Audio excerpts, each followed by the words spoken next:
boy, good evening, good afternoon, ladies and gentlemen. Welcome back to another episode of High Top Sports. Happy Monday. Good to see the ones that were here earlier today for our Monday mashup. That show did really well. Really appreciate you guys' support on that one. That's we've been doing this for like a year now. I think that show, it's more all things college football, not just Florida, although we do talk Florida from time to time with Cowboy Ty and of course Cody the Professor. Great conversation, great dialogue, a lot of great information there across the league.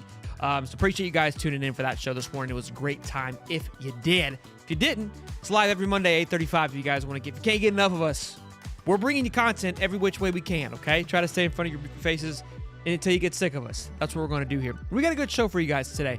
The number one linebacker decommitted on Friday. I kind of took the weekend off, hung out with the fam, and really just unplugged, if you will, and had a fantastic time. Took the little man golfing. It started on Thursday. Took him to the golf course, got him these clubs, and my golly, my addiction struck like that was a bad motion. Struck like it's never have, man. I love this game, and I kind of stepped away for a little bit, but this kid loved it. And then we went out again on Friday. He was asking to go again on Saturday. I was like, son, I'll shut it all down, and we'll just go live on the golf course. You name it, I'm there. And each day he's gotten better, so it's really cool. It's fun to watch your little man do what you love. So really was all in on that. But we lost the number one linebacker, decommitted. We're down to one commit. Panic is ensuing, and we got to talk about it. Then we'll give a grade. We're kind of enclosed on this second off season with the portal, with spring camp, all those good things. We'll talk about that. And then Vegas dropped their percentage, and our guy Bud Davis, the guy is an absolute genius. Drops this incredible little graph. And when I say this, we got to talk about it. But we can't. When I say we, I mean the co-host of the evening, Mr. Stephen Harris, ladies and gentlemen. Yo. What's going on, big dog? Good to see you, man. Good, man. Good to see you too, man. It's always big Gator chumps over here, man. You know, it feels. So we've got a little book, and he loves it right now. He likes to read the same thing over and over again, and we read this one book, and it was brutal. So I found someone got a cool Gator book, and like how it tells a story, and it's like one of those like touchy feely ones. And so we're teaching him the old Florida song. It's at the back, so we sing it. So he likes that. It has the bicycle, so we make little noises. But there's one page where you open it, and they're all doing the chomp chomp on the bull gator. So when you said that, it reminded me of that. But we read it every night. That's our book. That's the only book he lets you read, and then the mom takes over. Listen, you're doing a fantastic job raising a future Gator, man. So kudos to you. I'm doing everything that I can to make sure we don't mess this one up on that part. Yeah, I see you on my man. You and my man both expecting a number two. Yeah, so I saw Bender when he announced that. I was like, damn, bro, he told me on the show. I'm pretty sure we talked about it on our show, and then he announced it on the Twitter sphere. Yeah, he did. I forgot about that. Yeah, he did. So congratulations to both of you guys, man. New future Gators coming up. Corey Bender's due, I think, in November. So he was a little bit further behind than we were, which is probably why he was waiting to announce, just obviously for safety reasons. You typically wait a little bit. But yeah, man, good stuff. Great weekend with the fam hanging out, chit-chatting, and relaxing. Had a great show this morning. Talked a lot of things. Obviously, the new president was the big thing we talked this morning. Haven't had a chance to talk to you. You've gone through some presidents with your time here at Florida. What did you think of the hire before we move on to the main topics? I thought it was good. Coming from a well-established program. Obviously, we've been able to see what they've been able to do over the past few years and ratcheting up that program. Not saying turning around, but getting them back to national prominence, like the school they are. So I like it. I like it for us. You know, why get somebody that's not on the job? Let's get somebody that's already doing it well oiled and know what to do, and add that Gator logo to them, which is the best logo in the world, the best fan base in the world. So you match that with somebody that already possesses all the qualities that we want in the president. I think it's great for Florida, and now we have some certainty. We have a guy that can pull the trigger in these different spots that the fan base been having questions. And so now we get somebody in position, so nothing is hanging out there anymore. Of course, he got to come in, get his feet wet, see what he wants to do himself, and then he'll have ears and listening to some of our suggestions as a whole, and then the boosters. But I think it's great. I'm glad it happened.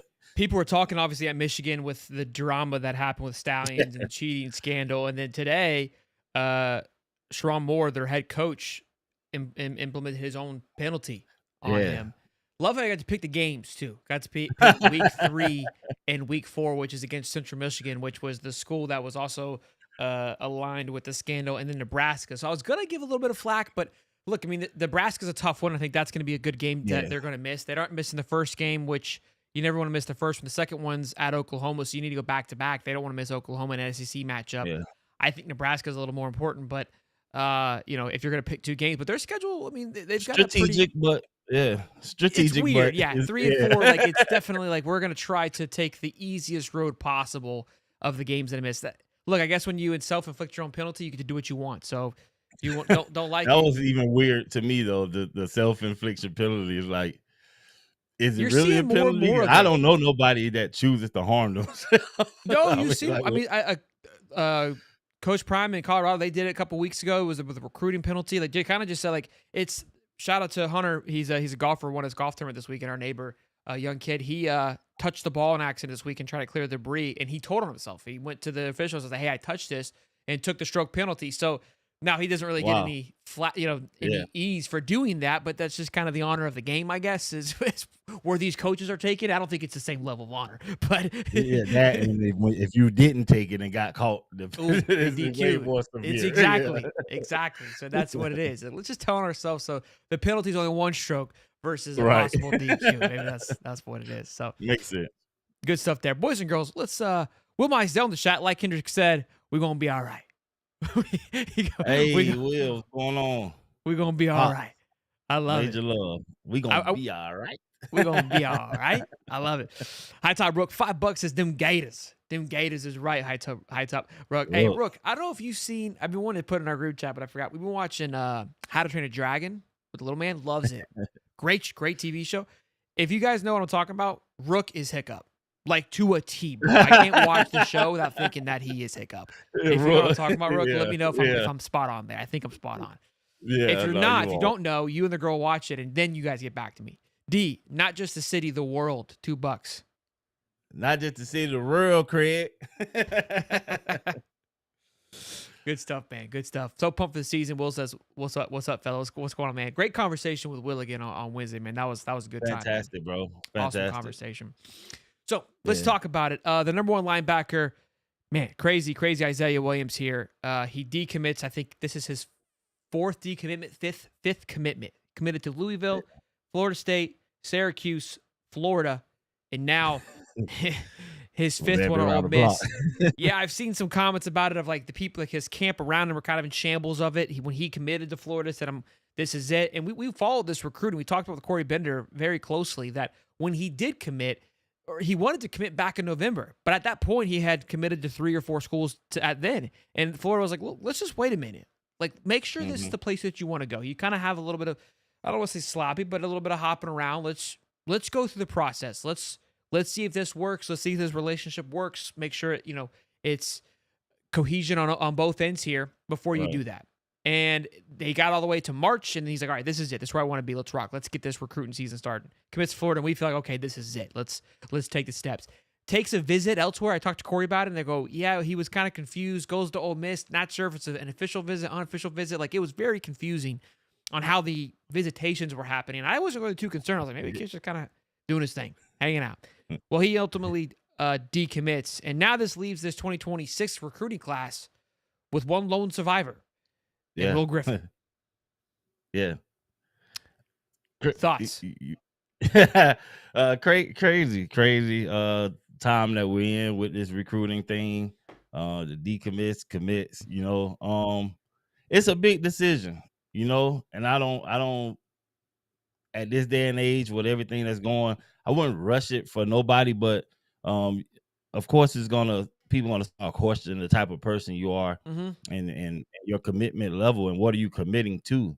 You know what I mean? Are you capable of committing? You know what I mean? Like some people just can't get married because they can't commit to save them lives. And so a lot of people are gonna question that. But he's young. You know what I mean? I was high on him, but I think in this day and age in this cause, we're stacked. We got guys in that room. Most of our guys are sophomores, freshmen. And then we got some redshirt freshmen, some guys that haven't even seen the field yet. So For us overall, I think we're fine. And if I had to think, looking at it, I know he went to Ole Miss. If they got it in his head about just the depth chart alone, Ole Miss, all their guys are redshirt juniors, Yeah, seniors, grad transfers, he'll be all gone of this next year. stuff at the position. They're all going to be gone. So if I'm him, I'm thinking, okay, where can I go? And even if I'm not ready to play, they're gonna put me out there anyway. You know what I I mean? mean, the easy counter to that is Ole Miss is known for finding your replacement in the portal. So yeah, they may Yeah, not have that guy on roster currently. That yeah, doesn't look like they're going to take your spot, but they're yeah. for sure as heck not shy to go out there and get No, somebody yeah, else. and that's the selling. They could. If I was coming at Florida and I'm looking at him, that would be my thing. Okay, these guys. When you look at the guys that we have, they're like I said, sophomores. You know what I mean? Some juniors, but we're loaded at that position. And the only thing I could see Ole Miss would be able to sell is, hey, you're gonna come here and start somewhere on the field. We got guys that'll be moving out, but like you said, the portal, it's no guarantee. Any kid that's going off of that, a coach telling them, hey, you're gonna come in and start, you better be. I'll talk about amazingly elite from high school, believing that coming into a school with this portal, because teams want to win and they want to win now. And if that position is lacking, like Ole Miss position is going to be lacking here shortly, they're going to go on that portal and get some guys. And so you won't be just competing against sophomores or freshmen. You're going to be competing against juniors and red shirt seniors. So Yeah. that would be my caution for all of that. Hold on 1 second, bro. My thing about I gotta charge my battery. What do you mean 1 second, bro? Okay, you're good. Yeah, look, and I think the other part of it too. I wish the kid nothing but the best. We'll get Stephen Harris back in here in just a moment. Wish him nothing but the best. And Isaiah Williams. I mean, this is kind of the name of the game with recruiting, but kind of again speaking to people that you see jump around. There's more examples showing people from when they jump from school to school to school. Now he hasn't been to the schools. Recruiting's a little bit different, but when you see this hecticness in their recruiting cycle, I mean, there's names. We got Rashada. Kermani kind of had a little bit of a fluster there. He's been able to work himself out of it going into the season. But when you see this drama this early on, it rarely translates. Again, there's always a little bit of drama. That's okay. And this isn't drama. It's 5 schools. So we'll see. Again, I don't think Florida circles back around. I wrote an article about it. I just, knowing Billy, knowing the process that we kind of heard with Corey Bender and how they kind of wanted to wait and make sure that it went through its correct protocols, I don't see them circling back around. And it's not about an embarrassment thing. It's not about anything about that. It's about, hey, like, where are we at mentally? Where are we at on, stability wise of this working? So look, wish him but the best. But I think this kind of raises the question. I saw Dave Waters post a little clip about it. Great stuff. Look, nothing but love for Dave. His approach was like, and again, a great reason. Like, hey, do we start to raise a flag of like, where are we? Because with one commit, again, I know it's only May, and that's kind of the gist of it. And again, some will point to, hey, we closed out really strong last year, as we did, and I agree. Again, that was a buzzer beater. Wrote about this today. That was a buzzer beater shot. You can live like that from time to time, but you don't want that to become the norm. And I also don't believe that Florida is poised to do that. I think that this recruiting world has changed dramatically since we started doing this show. There used to be some rhythm. There used to be some patterns. You should have been at a certain place by a certain time. But with how things are going, it really seems like these official visits that are coming up seem to be kind of your bread and butter.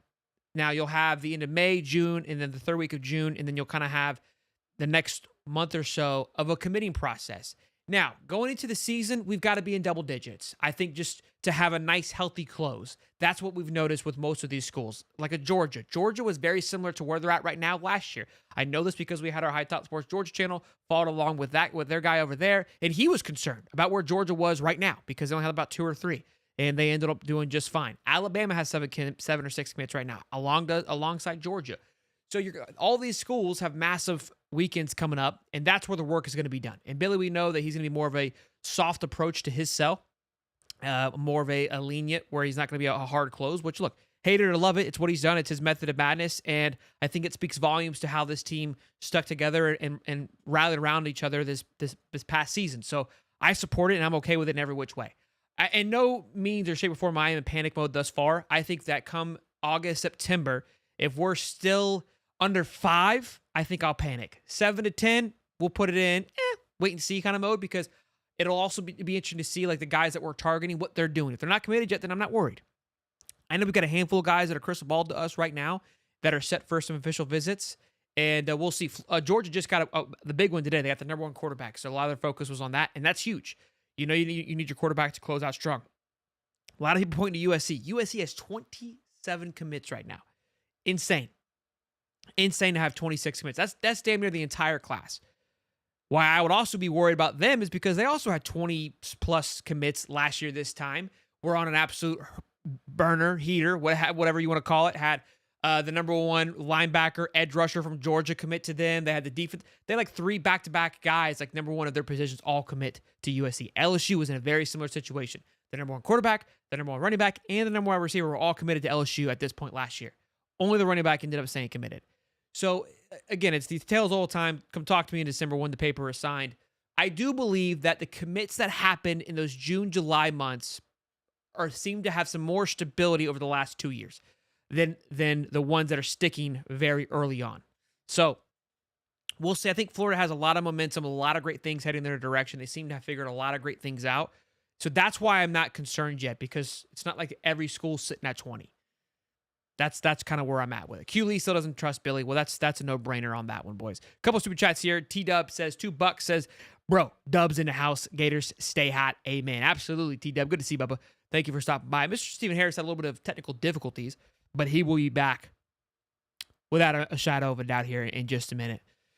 What about our lady softball show, love? Yes. Thank you, DeAndre. I meant to talk smack to our Oklahoma boy, taking down the number 1 seed in Oklahoma Sooners. It's much different when you got to play in the SEC every single game, every single weekend. Just means a little bit more. I'm loving it, man. I love that where sports are for Florida. Florida baseball is 13-2 since the Gators won the national championship. They're finding their stride at the right time. People panic. I mean, I'm telling you, they did it last year. Not quite so much the year before that. That baseball team was solid, but last year panicked. Baseball is the one sport that I don't panic on, because it's just so quickly to turn things around, and just the way the game was work, and especially because it's similar to basketball, like just make the dance. Just get into the series, and if you're hot during those series, that's all that matters. You got the talent, you got the coach that knows how to win in those moments. Relax. Everybody likes to throw stones into glass house come February on this baseball team. I don't get it. And we still got a long way to go. But I'm liking what they're doing right now. Q Lee says, yes, I do. I just had surgery, my gallbladder removed. Well, sorry to hear that, Q. Billy would have done it for you. Would have knocked it out of the park. 433 strong, boys, between Twitter and YouTube. If you guys are enjoying the content, you know what to do. Smash the like button and subscribe. I don't know if you can like through the YouTube or however you can like it on X, but you can always like it and share it on your Twitter if you love it. Will says, don't trust nothing till the ink dries. And even then, you still can't trust it, Will. We learned that very quickly. Even the ink doesn't really hold anything true to us anymore with the ability to back out of those. So, we'll see. I hope Stephen Harris is coming back. I was going to talk to him about his thoughts. I mean, he's not panicking. I know he's not panicking. You know, Stephen Harris is cool as a cucumber when it comes to just anything Florida and where we're at with it. Look, I think that the way that it closed last year, I think last year I was more, my reason for concern last year was because what we were hearing. People weren't committing and being hesitant because they wanted to wait and see. I don't think anybody's going to wait and see, and there's a lot of great articles right now by Corey Bender and the On3 staff, Keith Niebuhr, about just the great position they are in with a lot of top guys. They are turning a lot of heads for a lot of players, and you know, the lights are bright for some of those guys. So again, let's just let the next month roll out, and then we'll be able to kind of get a good feel about how this recruiting class is going to go. As for things that are coming up on Wednesday, we're going to have Judd Davis on, which is going to be absolutely awesome. Judd, if you have not seen a show with him, played for the Gators in the 90s alongside Steve Spurrier, that 96 championship, won Kicker of the Year for one of those years. He's been on our show a handful of times. He's done great things. He works with Dorian, allowed for us to get on that show there. Judd's a great friend, great person that we were able to meet. I don't have, cool thing here. It's called the plunge kick. Him and Shane Edge. This photo is like iconic. Signed it to High Top Sports. Probably one of the cooler memorabilia things that I have, given the fact that it's personalized. the man Judd himself, great golfer, but he'll be on Wednesday. And why I tell you, if you haven't seen him, the guy tells the ultimate war stories. I say war stories, it's just about the times when he played at Florida.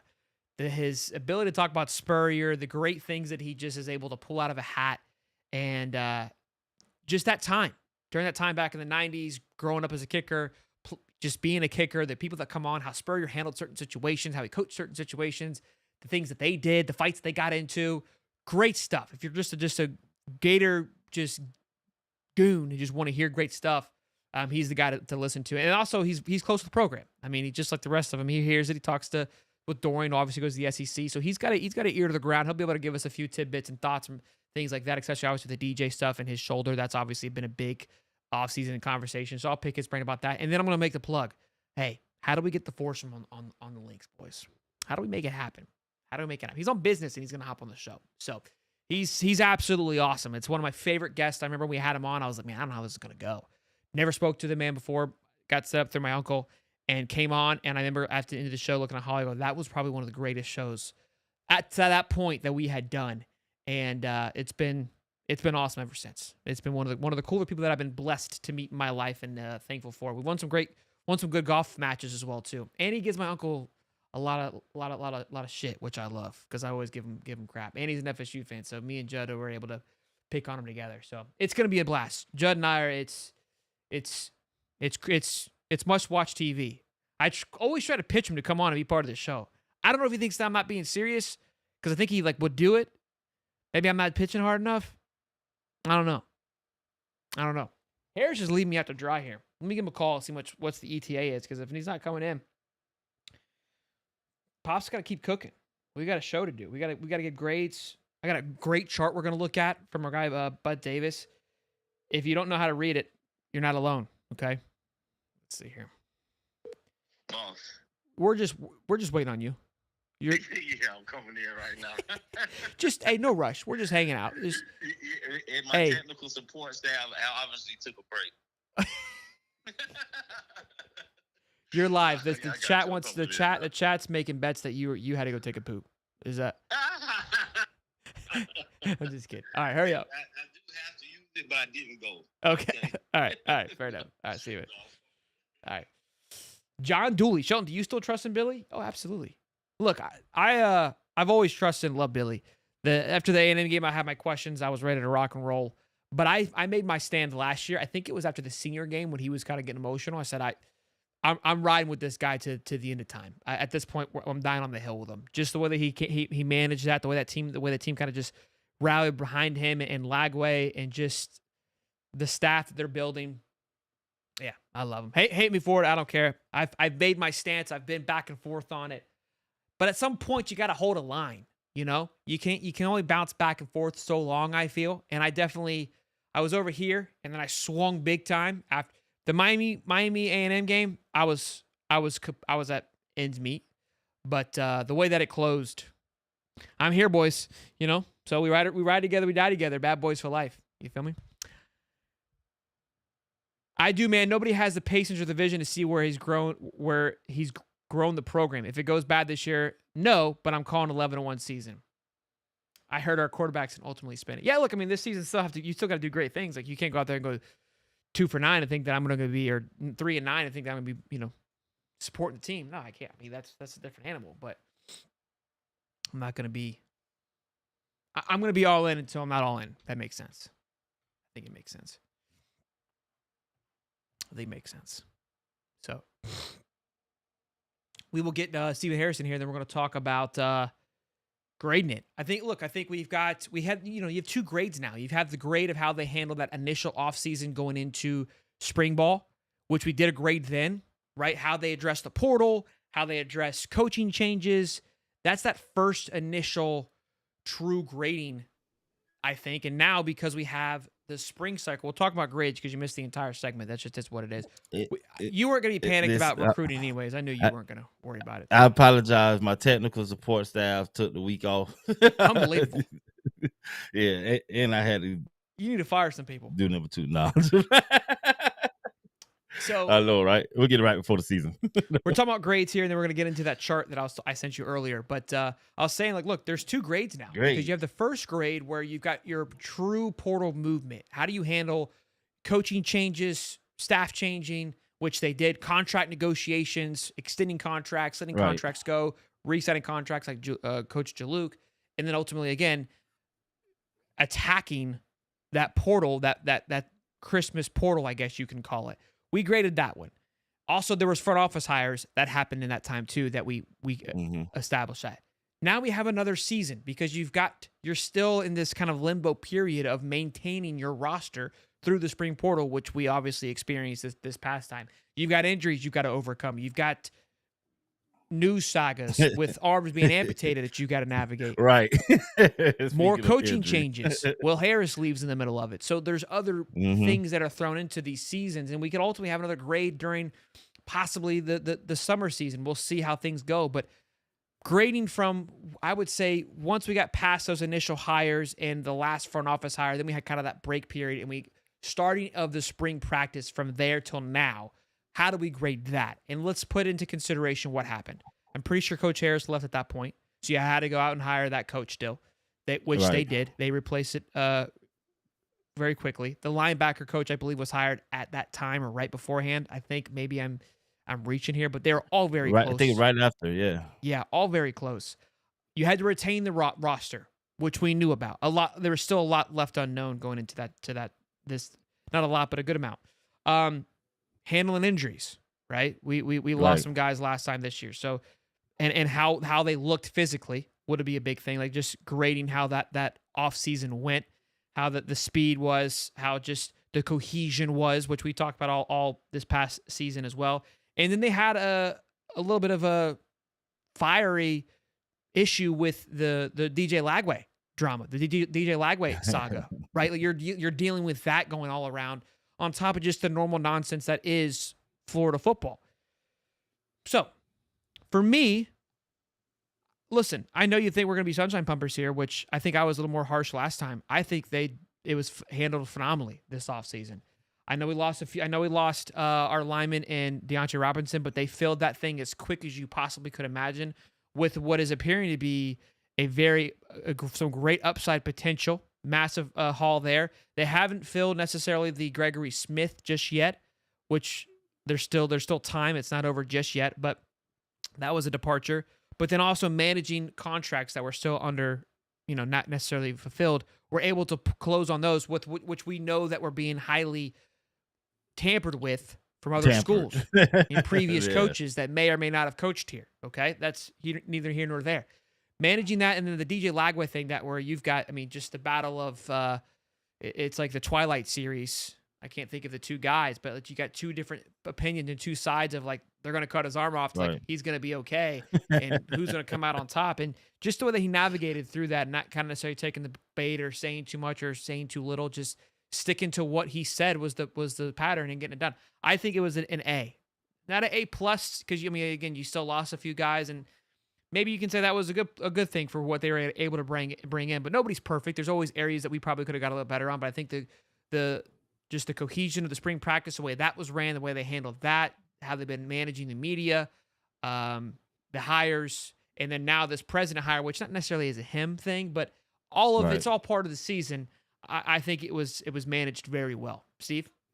Yeah, I would have to agree. Like retaining the roster after the spring, we did lose Greg and Dontre, but like you said, we the Dontre piece we were able to replace swiftly, and then let's not forget about Snowfall that's coming from the UK. That's not here yet. Bro, I'm thinking Asa Turner again, bro. Y'all can't be doing this. Yeah, no, I know, right? It's not Asa Turner. Onus. Onus is another one that could have left. That could have left with the Harris news. Yeah. Right. These are things that people don't realize, like how quickly it can move.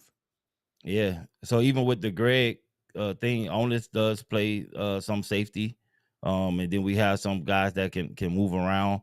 So just him and the technique that he has and the training that he's doing over there right now before he gets here, I believe he's going to be one of those guys that are fighting to get into that rotation as well early, even though he hasn't been here for the spring. But so that aspect of it, the roster retention going through the spring, keeping our guys together in the way we handled the spring, injuries and stuff like that, and then getting reps with our backup quarterback. Last year, we saw a season that right. We saw a season that could have been different, with a little more reps and a little more cohesiveness with the team with a different quarterback. So I think that's invaluable for what we were able to do with Warner. And look good, and not just Warner, the other guy that we brought in, for those guys to get familiar with the system, and to get familiar with the players, the wide receivers, those groups. So if anything was to happen, we have that experience there. So I gotta grade that out well. And then just looking at all the units, the way they practice, and then as far as our controversy as far as coordinators. We kind of silenced that real fast. Billy put the fire out with that, and then we get Dally Wally come in, and everybody act like it's not Billy offense anymore. You know what I mean? The guy comes in and go for 200 something yards, 10 receptions, and it looks totally different. And it wasn't even Lagway throwing the ball to him. So going through that, I think that's a big. And showing the promise there, so I got a great amount of A for that. And then having the cohesiveness. You got to grade the whole season, Steven. You can't just it's all A, but I'm just telling you why A. It got to add up. Got to add up. Got to add up. Not A plus. I thought you were giving A, but you're giving me reasons for A plus. You talked me down off the A plus. I was gonna give him A plus, so I guess A plus is good. Look, a point that you didn't mention that I was thinking about when you're talking too, in a time when in a world where everyone's canceling the spring game and taking that away from people, he doubled down. Look at ours. Our spring game was fantastic. What? Incredible. We had to have the best spring game out of every college. We had the best spring game, period. I think we're the only college that had a national championship celebration in the middle of it. I could be wrong, but I think we're the only one, Steven. Now, some people may criticize the only college that got 3 football and 3 basketball too. So we're lone company up here. Some may criticize the way that it was communicated, and that's why I gave him an A, because it wasn't. I agree. Could have been communicated a little better. Could have communicated a little bit sooner. And it's not Billy's fault, but if they had the parade, it'd be A plus. But we ain't had a parade, so Billy's got to take the fall for it. Yeah, that's just the way they name the game. Someone's got to take him. Billy at this point, just add it to the plate. But I love what they're doing. I love the attitude of the team.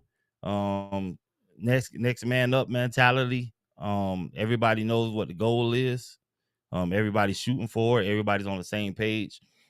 And so I think we're poised, man, to have a great fall. I think fall camp's gonna ratchet up a little bit more right before that season, get people used to a little bit more contact in certain periods. But I think overall, man, I got to give it a A plus.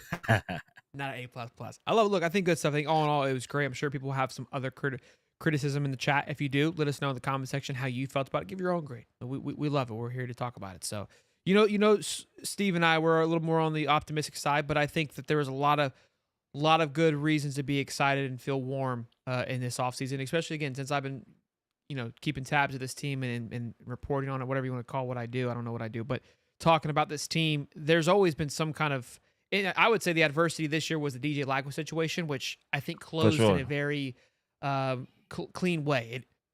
It ended healthily, right? And there were signs of life going kind of into the next chapter, which didn't make it seem as daunting as it could have been. Imagine you leave that spring game and Billy's like, we're kind of 50-50 on what's going to happen. Your stomach's a little more worrisome of like, hey, where are we with this? The fact that it was like, surprise, he's slinging it.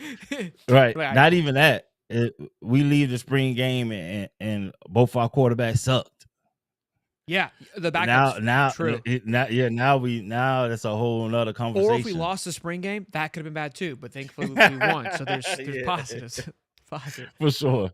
All right, let's take a look at this graph here. Man. This is cool. So Bud Davis, he's been on the show. The guy is a certified genius. He'll post graphs like this all the time. Like I highly recommend following him on X if you're not. I think he has a show. I know he has a show. Mhm. I can't remember who, but they're what's his name? I feel horrible that I can't think of his name. I want to say it's Sean. It's not Sean. It's in my head. It's with an S, I think. Anywho, they do a show. They're great. Very analytical. Just look at the game from a different perspective. A lot of graphs, a lot of numbers, which I love. I don't know how to put it all together, and sometimes I can't even tell you what I'm looking at. Sometimes I would love to talk about it. I was like, hey, can you please come explain this at not a third grade level, because I probably still wouldn't get it at like a kindergartner level. Can we get shapes and put them into the right holes and figure that out? And he's been busy, but this one made sense, and I think it just gives you look Vegas. The old saying goes, there's a reason why they've got big buildings built on desert. It didn't just come out of nowhere. They're good at making money. It is kind of interesting when you look at this chart. So let's explain it. The orange line you see there is the probability of the current team to win the national championship, which is 2.7, I believe, to win the national championship. 2.4% to win the national championship. That's what that orange line is. The blue dots are the UF teams from 2005 to 2024 and the probability of winning. The highest team of probability to win, which was that last year of Tim Tebow, which we know how stacked that team was. Brandon Spikes comes back, Tim Tebow comes back. A lot of anticipation, was a whopping 2%. At 2009, yeah. At 2009, which they obviously did not win that year, but going into that year, the anticipation was 30. Could you imagine that the odds on that 32? that percentage, yeah, that's crazy. Wow. Because even the year prior to that, 2008, obviously going into the third year, the year after Tim Tebow's sophomore year was 14, half of that. 14, yeah. 14%. Your team, 2006, was 9. So that's Urban's second year, right? Building off of that 2005 team, which is kind of interesting too, because we know about those Ron Zook teams weren't necessarily the most explosive or electric teams, hence why Urban came in. But that 2005 team had a percent of 6.5-7% chance of winning. Now, different era of football. Like there's a lot of that's weird to me. Yeah, that it was that high. That 05 team, that Urban's first year, is higher than compared to right now. Mm-hmm. Right. That's backwards to me. I was there. I don't know what they saw that would have. I don't know what they saw that's different than what we have now. I would think what we have now compared to where we were in 2005 is further along. If I had to compare the teams to now, that 2.4 would probably be if we got what 8% in 2005 or whatever it was. What was 2005? You said it's like 6.7. Then I would have to put this team at like 17. Okay, hold on. 17 would be ahead of the 08 team. If they gave that team in 2005, Urban's first year, that much, I would have to give this team 17. Over the 08 team? I'm only comparing it between the first 2005. Okay, what they gave us. I think 5. What about the 06 team? Because the 06 team they put at 9. The 06 team coming in at 9. 9%. I was there, so I could see why they would say 9, but they didn't know what I know or what I knew. Because I came home telling everybody we were going to win it before. I think compared to the start, 9 was probably pretty healthy. I mean, that's very healthy. That's a very positive number. But considering the 05, where 05 was at, Urban's first year, compared to what we have on the team now with Lagway coming back, the way the defense turned around, the talent that we have on this roster, I just don't see how they got it at 2.4. That's beyond me. It's not the lowest. 2024 was even lower. Last year was damn near 0.05% is what it looks like. Which look, I guess they considering that though. So coming from last year at 0.05, they saying, okay, we got to bump them up some. So 2.4. Like, that's crazy. Now, teams that were underperforming, let's look. So 2013 was just under 5%, that 2013 team. And that team ultimately ended up going. Let me take a look. I was looking at this earlier. It's actually kind of cool just seeing like what they felt Where teams were they going to ended up, yeah. correct. That 2013 was atrocious, 4-8. So they were very high on that 2013 team, and then ultimately did not do what it was supposed to do. Another one was 2021 that they were high on. That's I mean it was under this team here, but that 2021 team went 6-7. So 6-7. yeah, and it had it less favored than this current team. And another underperforming one was 2023, which was that was Billy's first year, if I'm not mistaken, or second maybe. Overperforming though, that's where I think we need to look. Overperforming. Yeah, 2020, 2019. Oh, you're looking? No, I did look at it earlier. I know 2012, 2018, 2019, and 2020. Yeah. I forgot I sent it to you. So 2020, remember that was the SEC year. That was the Kyle Trask breakout year where they were, or 2019, excuse me, where they went 11-2. So let's look where 2019 was, because 2019 is just above this Florida team, about 3.5. So that's a good, like, again, like, should we panic? Should this tell us the whole story? Well, no, because that 2019, that going into it, they didn't feel very confident. If we look at 2019, a point and a half over, and we go 11 and what? 2. Yeah. 2012 is another one that is, and that's no lag way. Underneath that line, that was the team that I was looking at. That team also happened to go 11-2, and that was 2.2% is what it looks like, less than the current team now. And that team ultimately went 11-2. That was that Jeff Driscoll team. Jeff Driscoll, yeah. So, and that was Will Muschamp's second year, and they went on to play the Sugar Bowl and lost that Sugar Bowl game. But hell of a season where their favorites to win it all were very, very low. That was 2020 and 2019, you said? 2012. And 2012. Yeah. What about the 2018 team? You know what we did there? 10-3. 10-3, and where we started. Wow. And look where that team is at. That's another overperforming. That's well overperforming. That team is at a 1%. Well, 1%. And they went 10-3, and that's where a lot of people were projecting this Florida team to go, is 9-3 right now. They won the Peach Bowl. That was Dan Mullen's first year. So if they projecting us that at 1%, and we're at 2.4, with we won it all. With Felipe Franks at we quarterback. We winning it, guys. You heard it here first. We winning it all. Go put your money, put a little bit. Don't 401k it.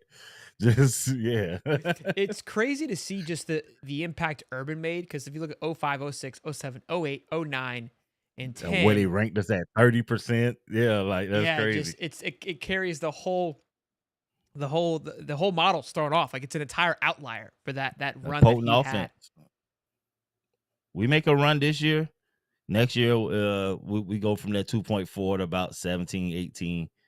If not higher, we make a decent run this year. I think if they make a decent run, it'll move it to where that maybe that 2010, maybe that 6 range. I think I think it's going to be around that range, because I think I would like it to be a bigger run, but you can kind of feel how it would be what that 05 team was able to do, because that 05 team performed pretty well too, I would say, right? And this college football is different now, transfer portal, so those odds change a little bit.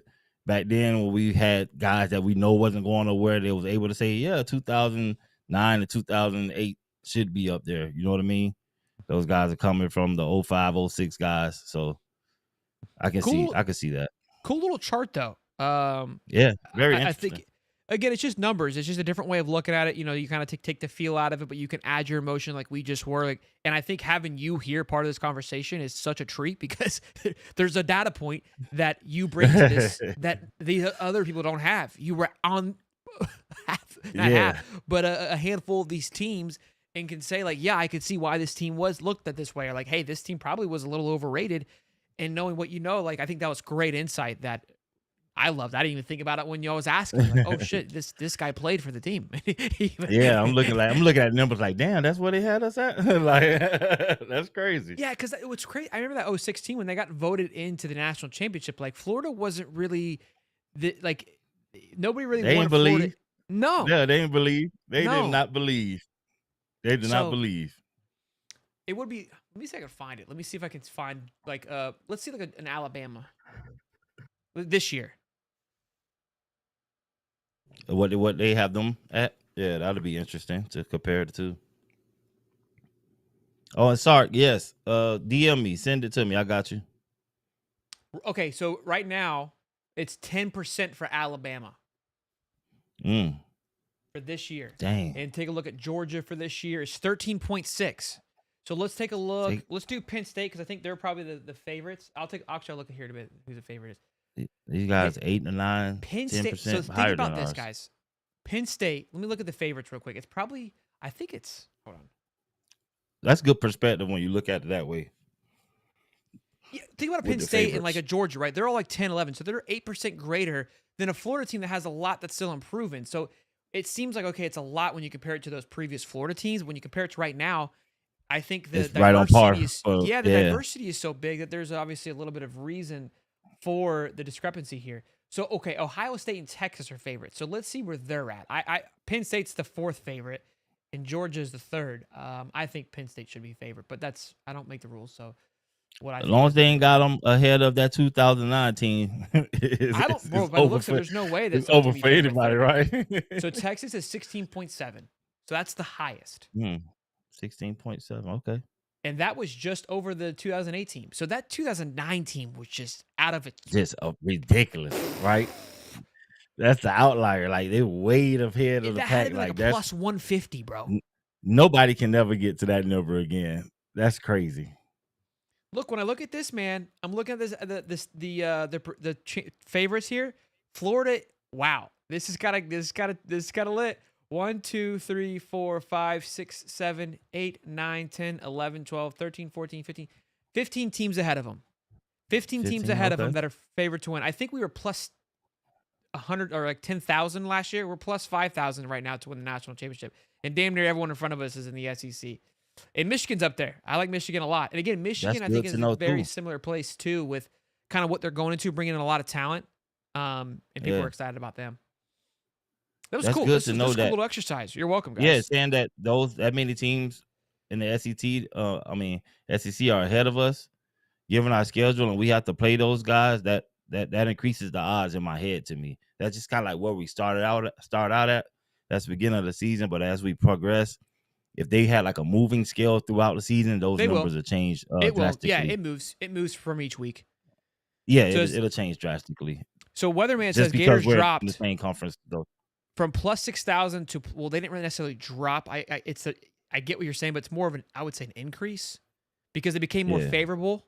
But I get how you're thinking the number dropped. I think we're saying the same thing, but drop from plus 6,000 to plus 3,000, meaning they became more favorable to win the national championship in 1 week on Hard Rock, which is higher than what I just looked at from ESPN. Plus 3,000 is along the likes of Miami Hurricanes. They're plus 3,000. Someone asked for LSU. They're plus 1,800.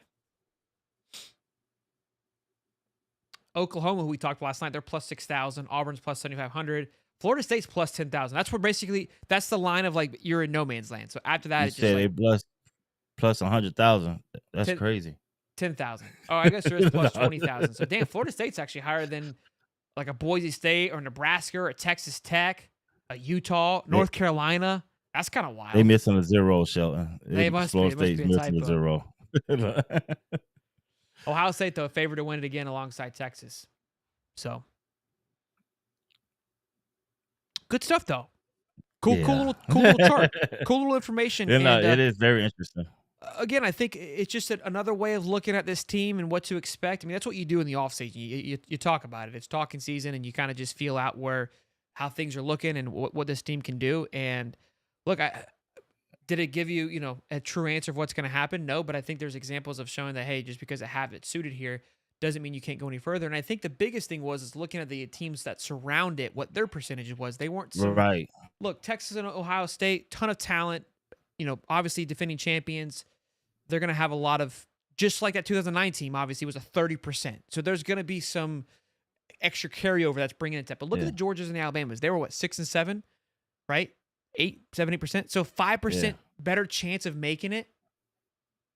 Like that. I think it's fairly accurate to me. Yeah. That's not far up. That's if you consider all the factors. Yeah, considering all the factors, to me is fairly accurate. And just knowing that we have work to do, I could be optimistic all I want. I could know what I see. We always say you got to go show up on Saturdays and put it on the field. I believe we were supposed to beat the Miami team. We didn't go and put it on the field the first game. You know what I mean? Towards the end of the season, people like, hey, if we played them again, we blow them out. Well, that's what I thought we would have done in the beginning of the season.